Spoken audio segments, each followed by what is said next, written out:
Halo, Sobat Profesor, apa kabar semuanya? Semoga sehat-sehat selalu. Oke, di video terbaru kali ini saya akan membahas sedikit tentang Timnas Indonesia U23.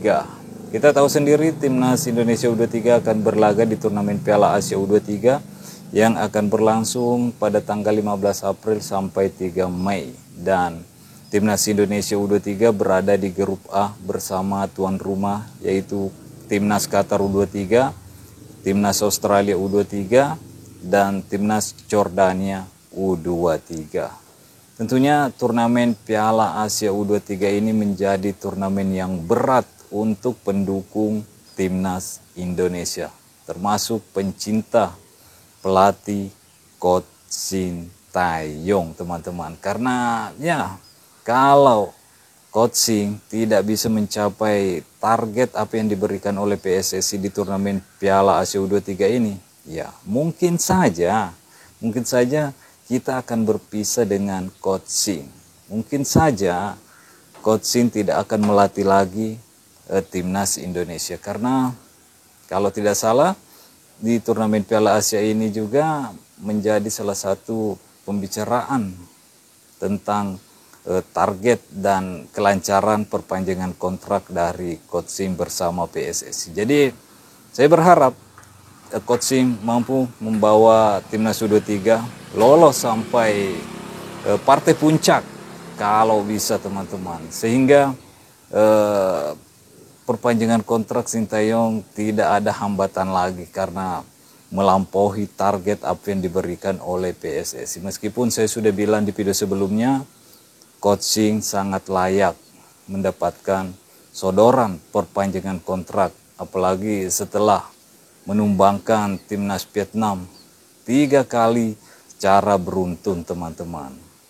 Ini poin-poin krusial di turnamen atau di kualifikasi Piala Dunia.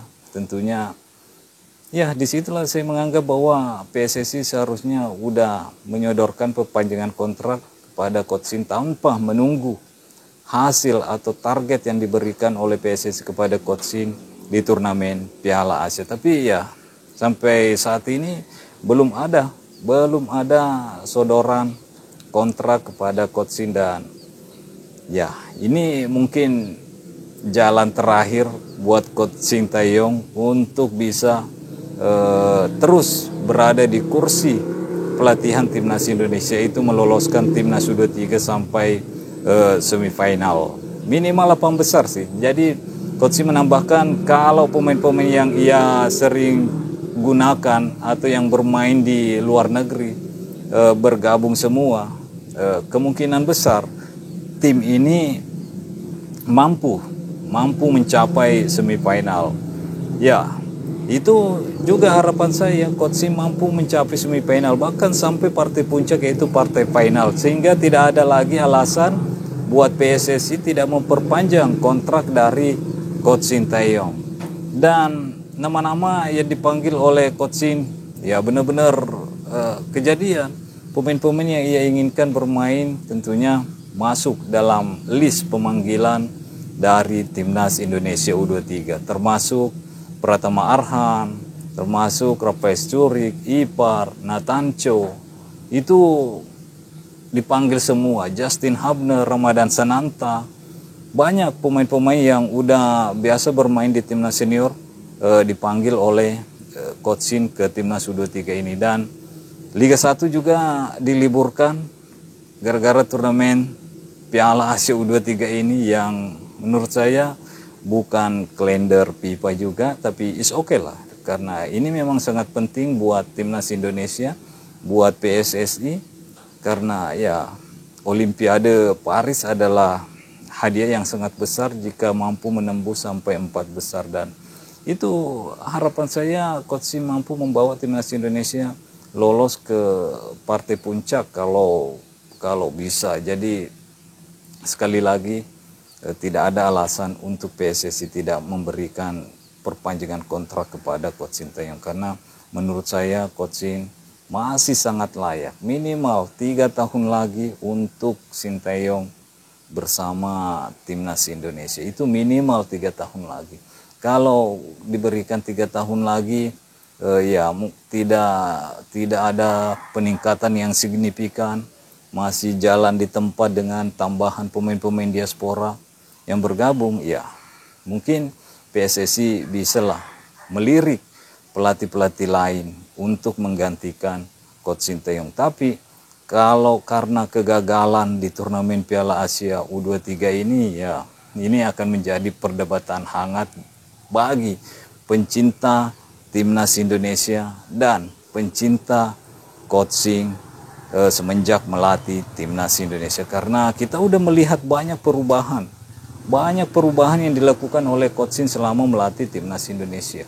Bukan hanya kedatangan pemain diaspora sehingga membuat kekuatan dari timnas Indonesia bertambah kuat, tapi ada hal-hal kecil yang menurut saya pengaruhnya sangat besar sehingga membuat level dari timnas Indonesia saat ini naik teman-teman.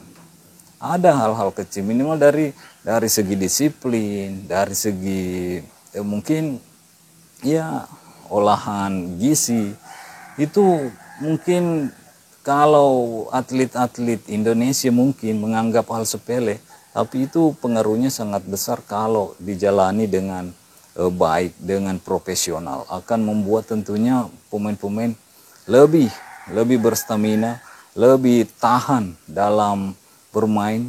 Dan kita udah melihat timnas Indonesia bermain 90 menit, semuanya masih oke-oke saja secara fisik, tidak ada yang berjatuhan, tidak ada yang keram-keraman, semuanya masih dalam tahap normal. Itu salah satunya, hal-hal kecil tapi pengaruhnya sangat besar. Makanya tidak pernah bosan-bosan saya mengatakan bahwa Coach Sim masih sangat layak menukangi timnas Indonesia apapun hasil yang diraih nanti di turnamen Piala Asia U23. Tapi ini udah menjadi kesepakatan antara Coach Sim dan Ketua Umum PSSI yaitu Pak Erick Thohir. Jadi ya kita hanya bisa memberikan dukungan, semoga apa yang udah menjadi kesepakatan ini Coach Sim benar-benar bisa mewujudkannya di turnamen Piala Asia U23 ini, teman-teman. Jadi gimana menurut kalian? Apakah Coach Sim mampu mencapai apa yang udah disepakati bersama Ketua Umum PSSI di beberapa bulan kebelakang ini? Ya, silakan tulis komentar kalian di kolom komentar. Oke, mungkin sampai di sini dulu. Terima kasih sudah menonton. Stay healthy, no baper-baper. Bye-bye.